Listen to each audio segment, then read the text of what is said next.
Everyone, welcome to my channel. तो आज के इस वीडियो में मैं आपसे बात करने वाली हूँ प्रेगनेंसी की दूसरी तिमाही में देखे जाने वाले कुछ ऐसे खास 5 लक्षण जो कि आपको ये जानने में मदद करेंगे कि आपने क्या कंसीव किया है, आपने एक बेबी बॉय को कंसीव किया है या बेबी गर्ल को कंसीव किया है। सबसे पहले तो मैं आपको बता दूं कि लिंग प्रशिक्षण करना गैरकानूनी अपराध है और मैं अपने चैनल के माध्यम से किसी भी तरह के लिंग प्रशिक्षण को बढ़ावा नहीं देती हूँ और मैं लड़का और लड़की में कोई फ़र्क नहीं समझती हूँ। मेरे लिए लड़का और लड़की दोनों समान है।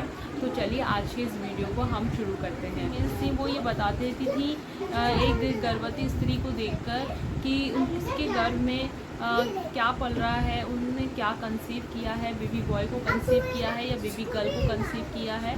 तो साइंटिफिकली जो प्रूफ होता है वो तो अल्ट्रासाउंड से ही प्रूफ होता है, पर ये जो सिम्टम्स हैं उन्हें हम जैसे प्रेगनेंसी के शुरुआत से ही जो सिम्टम्स शुरू होते हैं उन्हें देखकर भी हम ये अनुमान लगाते हैं कि आपने क्या कंसीव किया है। प्रेगनेंसी कंसीव करते हैं तभी से जो शरीर होता है वो आपका डिलीवरी के लिए तैयार होता है और आपके जो स्तन का आकार है वो बदलने लग जाता है, स्तन के आकार में बदलाव आने लग जाता है क्योंकि वो ब्रेस्ट मिल्क बनाने की जो प्रक्रिया है उसे शुरू करता है और इसीलिए आपके जो स्तन है उसमें बहुत सारे आपको बदलाव देखने को मिलते हैं। जैसे निप्पल का कलर चेंज हो जाता है और निप्पल का कलर अगर आपको डार्क दिखता है और तो उससे भी पता चलता है कि आपने क्या कंसीव किया है। तो आपके निप्पल के कलर में चेंज आ जाते हैं, आपके जो ब्रेस्ट है वो भारी हो जाते हैं और नसें जो है वो थोड़ी आपको फूली हुई दिखती हैं। तो ये इसीलिए होता है क्योंकि आपके अंदर जो है वो बहुत सारे हार्मोन चेंजेस होते हैं और हार्मोन चेंजेस की वजह से आपका जो शरीर है वो ब्रेस्ट मिल्क के लिए तैयार होता है। इसीलिए आपको ये चेंजेस नज़र आते हैं और बॉडी में जो ये चेंजेस आते हैं वो आपको तैयार करते हैं आपकी डिलीवरी के लिए। नेक्स्ट है मूड स्विंग्स। तो मूड स्विंग्स जो है वो बहुत ज़्यादा होता है प्रेगनेंसी में। कई बार आपने देखा होगा कि आपका अचानक से आपका मूड जो है वो चेंज हो जाता है। कभी आपका मूड बहुत अच्छा हो जाता है तो कभी आपका मूड जो है वो ख़राब हो जाता है। तो प्रेगनेंसी में मूड स्विंग्स बहुत ज़्यादा देखा जाता है। एक प्रेग्नेंट लेडी को बहुत ज़्यादा गुस्सा आता है और कभी वो बहुत ज़्यादा खुश हो जाती है तो कभी उसे बहुत ज़्यादा गुस्सा आने लग जाता है। और देखा जाता है कि अगर आपको बहुत ज़्यादा गुस्सा आ रहा है तो आपने एक बेबी बॉय को कंसीव किया है और अगर आपको गुस्सा कम आता है और आप बिल्कुल सॉफ्ट रहते हैं तो आपने एक बेबी गर्ल को कंसीव किया है। तो मूड स्विंग्स का भी बहुत ज़्यादा फ़र्क पड़ता है। आप ये भी सिस्टम से ही होता है कि जो सिस्टम्स हमारे बॉडी में आते हैं उनसे ही मूड स्विंग्स होता है, बार बार मूड स्विंग्स हो जाता है। और प्रेग्नेंट लेडी को मैं अपनी प्रेगनेंसी की बात बताती हूँ आपको कि मेरी प्रेगनेंसी में मुझे मेरी बेबी गर्ल के टाइम पर बहुत ज़्यादा मूड स्विंग्स होता था और मैं थोड़ी थोड़ी बात पर ही मैं नाराज़ हो जाती थी। मुझे मतलब हर छोटी चीज़ में मुझे गुस्सा आ जाता था। तो मूड स्विंग्स मुझे बहुत ज़्यादा होता था अपनी बेटी के टाइम पर, और जबकि बेटे के टाइम पर बिल्कुल मैं रिलैक्स रहती थी, मुझे कोई मूड स्विंग्स नहीं होता था। अगर होता भी था तो बहुत कम होता था और बेटे के टाइम पर मैं बिल्कुल नॉर्मल मेरा बिहेवियर था। इतना ज़्यादा मैं एग्रेसिव नहीं होती थी किसी भी चीज़ के लिए। और इसलिए भी दूसरी प्रेगनेंसी में ऐसा मेरे साथ हुआ क्योंकि फ़र्स्ट प्रेगनेंसी थी और फर्स्ट प्रेगनेंसी में हमें कुछ भी नहीं पता होता है कि हमारे साथ क्या होने वाला है, क्या नहीं होने वाला है। सब चीज़ें जो होती है वो नई होती हैं हमारे लिए, तो इसीलिए भी आपको लगता है। पर ये जो सिस्टम्स हैं इनकी वजह से, जो सिस्टम्स है उसकी वजह से ही ये जो सारे बदलाव है वो देखे जाते हैं। तीसरा और ख़ास बदलाव जो है वो आता है प्रेगनेंसी के दौरान आपकी स्किन में। अगर आपकी स्किन जो है पूरे 9 महीने तक, तो तीसरा और ख़ास बदलाव जो आता है वो है आपकी स्किन में बदलाव।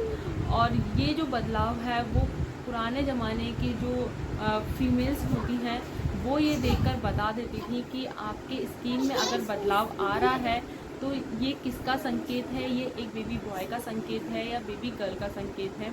तो वो ईज़िली अनुमान लगा लेती थी कि स्किन को देखकर भी ये पता लगा लेती थी कि एक गर्भवती महिला ने क्या कंसीव किया है, बेबी बॉय को कंसीव किया है या बेबी गर्ल को कंसीव किया है। अगर आपकी स्किन पूरे 9 महीने तक ऑयली बनी हुई है तो आपने एक बेबी गर्ल को कंसीव किया है। और वहीं अगर आपने पूरे 9 महीने तक आपकी स्किन जो है और वहीं आपकी पूरे 9 महीने तक स्किन जो है वो ड्राई बनी हुई है तो आपने एक बेबी बॉय को कंसीव किया है। तो ये जो सिस्टम्स है वो पुराने ज़माने से ही देखे चले आ रहे हैं। तो ये भी एक सिस्टम्स है और इसे देखकर आप ये पता लगा सकते हैं कि आपने क्या कंसीव किया है, एक बेबी बॉय को कंसीव किया है या बेबी गर्ल को कंसीव किया है। अब है चौथा और सबसे खास लक्षण की हलचल। तो बच्चे की हलचल जो है वो आपको कब से महसूस हो रही है। अगर आपकी बच्चे की हलचल जो है वो आपको जल्दी महसूस हो रही है तो आपने यानी कि तीसरे या चौथे महीने से आपको बेबी की हलचल अगर जल्दी महसूस हो रही है तो आपने एक बेबी गर्ल को कंसीव किया है। ये अनुमान लगाया जाता है कि आपने एक बेबी गर्ल को कंसीव किया है, क्योंकि जो लड़कियां होती हैं वो थोड़ी सी चंचल होती हैं और लड़कियां जो होती हैं वो जल्दी बोलना और चलना सीख जाती है। तो लड़कियां जो होती है वो थोड़ी एक्टिव होती है और इसीलिए जो बेबी गर्ल होती है तो उस समय आपको जो बेबी की जो हलचल है वो जल्दी महसूस होती है। वहीं अगर आपको हलचल जो है वो थोड़ी लेट शुरू हो रही है, यानी कि 4.5 या 5 महीने के बाद से आपको महसूस हो रही है हलचल, तो आपने एक बेबी बॉय को कंसीव किया है।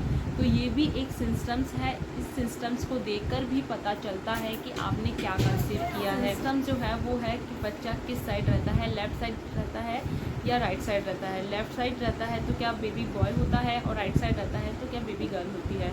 ये देखा जाता है कि महिलाओं का जो दाहिना हिस्सा होता है वो लड़कों का होता है और बायां हिस्सा जो होता है वो लड़कियों का होता है।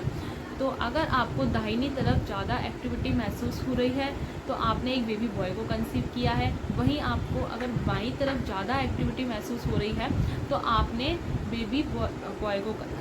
आपने बेबी गर्ल को कंसीव किया है।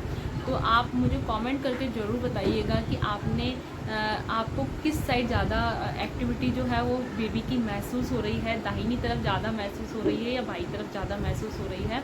तो आप कमेंट करके मुझे ज़रूर बताइएगा। माँ बनना जहाँ एक बहुत बड़ी सौभाग्य की बात होती है, वहीं एक माँ को पूरे 9 महीने तक दुख और तकलीफ़ों का सामना भी करना पड़ता है।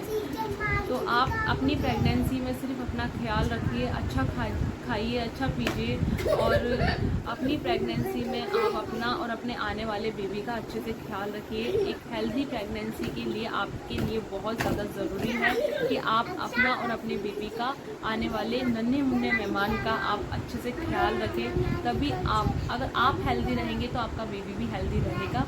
तो इसी उम्मीद के साथ कि आज की ये वीडियो आपको बहुत ज़्यादा पसंद आई होगी। फिर मिलेंगे नेक्स्ट वीडियो में।